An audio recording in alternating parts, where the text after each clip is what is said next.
अरे भाई साहब, WWE देखते वक्त सबको एक चीज का इंतजार होता है, फिनिशिंग मूव। वो मूव जो ओपोनेंट को ऐसा धूल चटाता है कि बस रेफरी 1 2 3 करे और मैच खत्म।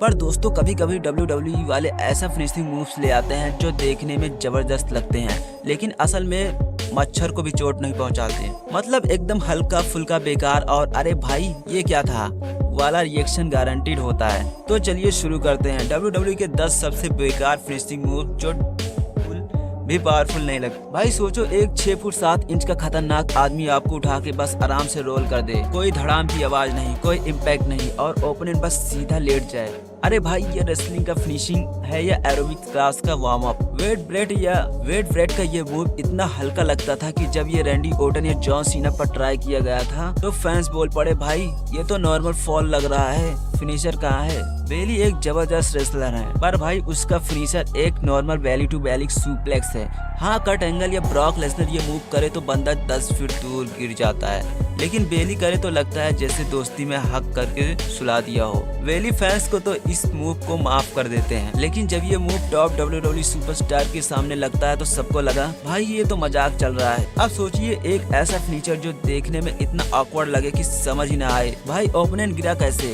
रैंडी ओटन जब नया नया आया था तब उसने इस मूव का यूज किया था, और भाई साहब ये तो WWE का पजल फिनिशर था। ओपोनेंट झुकता है, ओटन या एमवीपी अपना एक पैर उसके गले के पास ले आता है और फिर बस हल्का सा घूमता है और ओपोनेंट धरती पकड़ लेता है। मतलब यार, ये रेसलिंग है या कबड्डी का ट्रेनिंग ड्रिल? नाओमी एक जबरदस्त हाई प्लेयर है, लेकिन उनका फिनिशिंग मूव बस उठा के ओपोनेंट को मुंह पे बैक साइड से अटैक। अरे भाई, ये WWE है या टिकटॉक के डांस चैलेंज? एक जमाने में रिकिसी भाई अपनी बैक साइड से अटैक करता था, पर भाई उसका वेट 400 पाउंड था।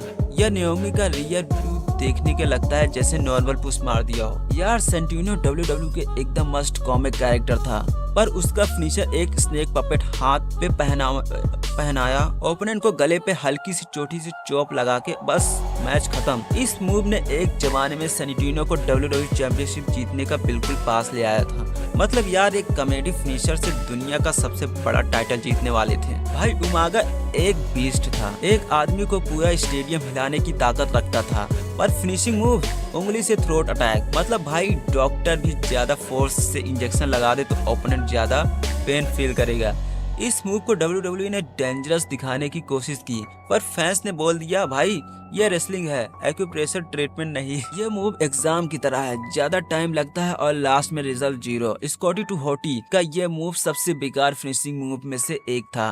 पहले वो डांस करता था, फिर रिंग पे लीप करता है, फिर वार्म अप जैसे हिलता है और लास्ट में एक नॉर्मल चॉप लगाता है। मतलब भाई, रेसलिंग चल रही थी या नाच बलिया का फिनाले। अरे भाई साहब, अब द रॉक का नाम आया तो इज्जत देनी पड़ेगी, पर हॉनेस्टली पीपल्स एल्बो देखने में मस्त लगता है, पर इम्पैक्ट 0।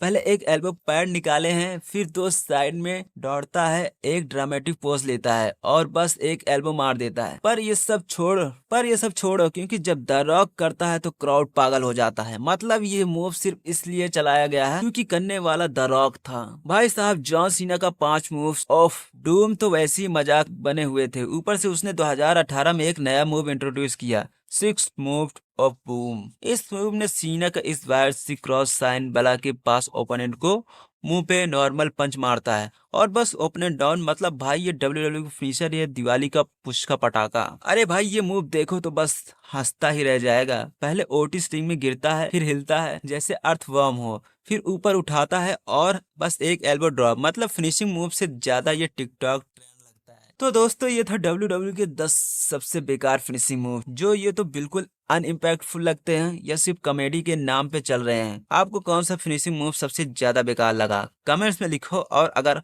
वीडियो पसंद आए तो लाइक शेयर और सब्सक्राइब करना मत भूलना। मिलते हैं नेक्स्ट वीडियो में, तब तक भौकाल मचाते रहो।